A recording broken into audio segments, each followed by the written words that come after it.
तीसरी पुतली चंद्रकला की कहानी।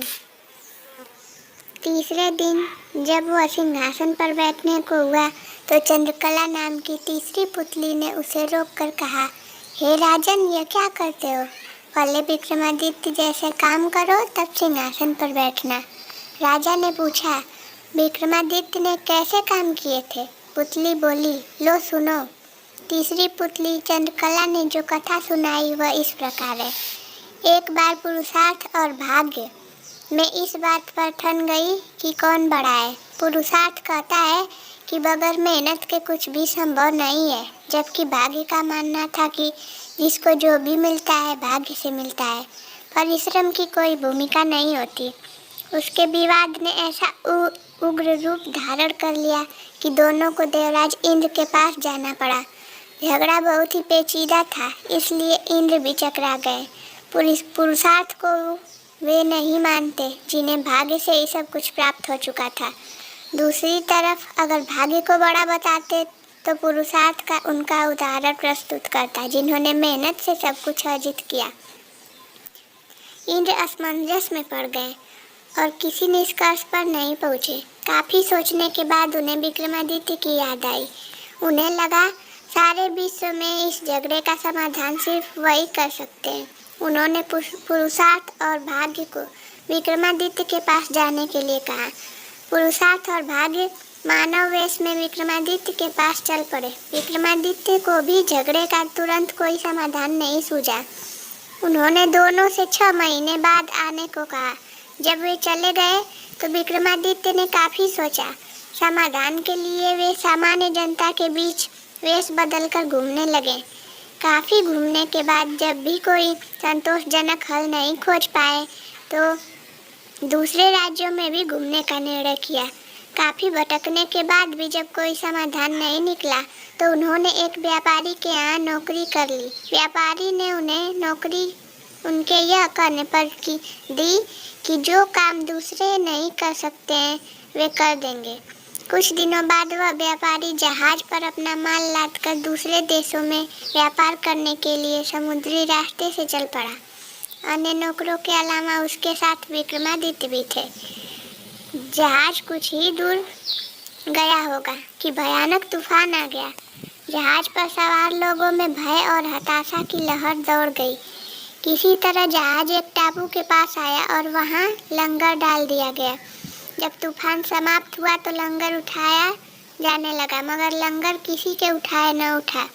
जब व्यापारी को याद आया कि विक्रमादित्य ने यह कहकर नौकरी ली थी कि जो कोई न कर सकेगा वे कर देंगे, उसने विक्रम से लंगर उठाने को कहा। लंगर उनसे आसानी से उठ गया। लंगर उठते ही जहाज तेज गति से बढ़ गया, लेकिन टापू पर विक्रमादित्य छूट गए। उनकी समझ में नहीं आया क्या किया जाए। द्वीप पर घूमने फिरने चल पड़े। नगर के द्वार पर एक पट्टिका टंगी थी जिस पर लिखा था कि वहां की राजकुमारी का विवाह पराक्रमी विक्रमादित्य से ही होगा। वे चलते चलते महल तक पहुंचे। राजकुमारी उनका परिचय पाकर खुश हुई और दोनों का विवाह हो गया। कुछ समय बाद वे कुछ सेवकों को साथ लेकर अपने राज्य की ओर चल पड़े। रास्ते में विश्राम के लिए जहाँ डेरा डाला वहीं एक सन्यासी से उनकी भेंट हुई। सन्यासी ने उन्हें एक माला और एक छड़ी दी। उस माला की 2 विशेषताएं थीं।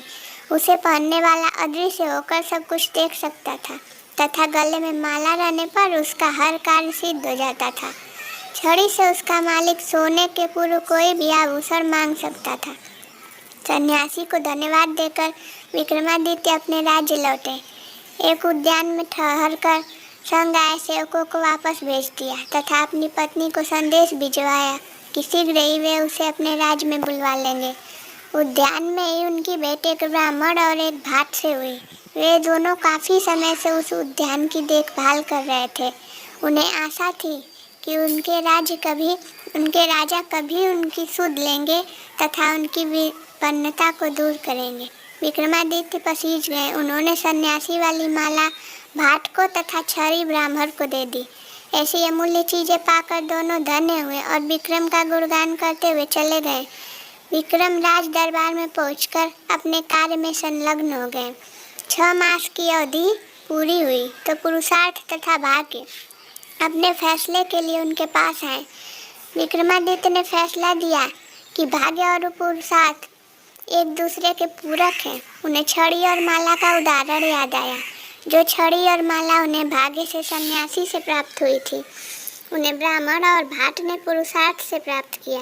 पुरुषार्थ और भाग्य पूरी तरह संतुष्ट होकर वहाँ से चले गए। कहानी सुनाकर पुतली बोली, बोलो राजा, क्या आप में है ऐसा न्यायप्रिय फैसला देने की दक्षता और अमूल्य वस्तुएं दान में देने का हृदय और सामर्थ्य? राजा फिर सोच में पड़ गए और तीसरे दिन भी सिंहासन पर नहीं बैठ सके। चौथे दिन चौथी पुतली कामकंदला ने सुनाई विक्रमादित्य की दानवीरता की कथा। तो नेक्स्ट कहानी देखते हैं नेक्स्ट वीडियो में। Thanks for watching.